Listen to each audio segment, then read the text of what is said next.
Ezelden hiç belə bilmezdim seni. Qəlbimdə ilk arzu, ilk həvəs oldu.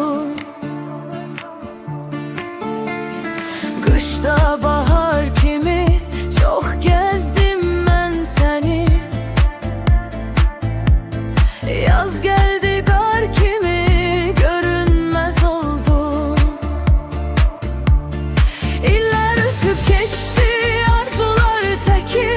İndi səhər axşam axtar sən məni. Qışda bahar təki, yazda saqar təki. Axtarsan nə qədər tapmazsan məni. İllər ötüb keçdi arzular təki. İndi səhər axşam axtar sən məni. Qışda bahar təki, yazda saqar təki. Axtarsan nə qədər tapmazsan məni.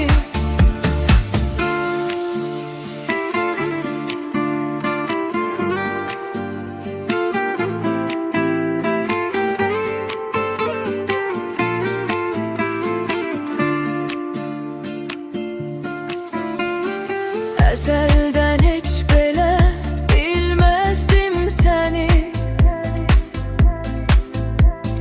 Qəlbimdə ilk arzu, ilk həvəs oldu.